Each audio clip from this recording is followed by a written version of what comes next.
Hey, it's Sean with another Primal Path tutorial. Today we're getting into how to create a spline.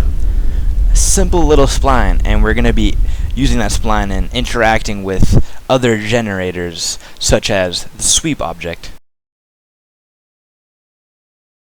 So we're going to want to jump into Cinema 4D.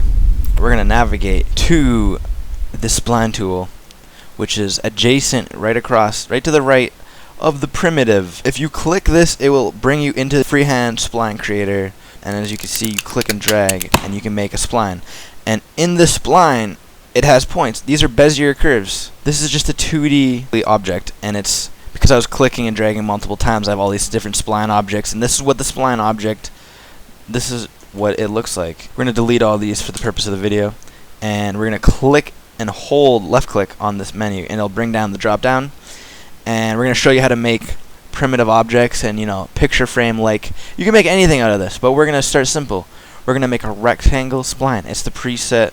We're going to hit S to bring that up in our forefront here.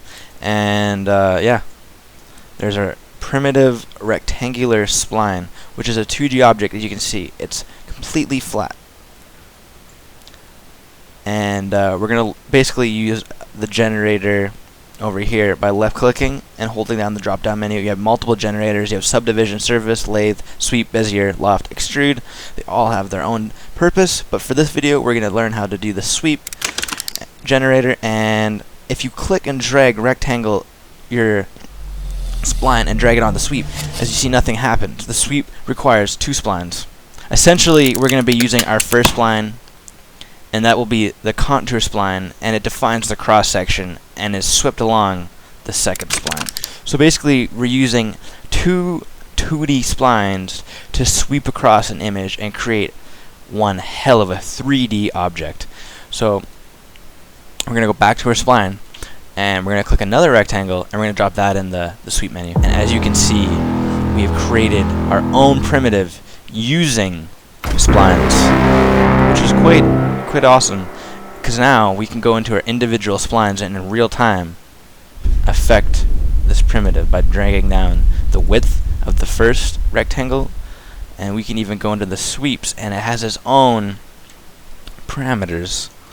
You have start, grow, so now we have the ability to create and transition and basically we can keyframe this now. Like, we've created our own primitive with its own ability to transform and do amazing objects. Like, that's really what you came here for, right? So, thanks again.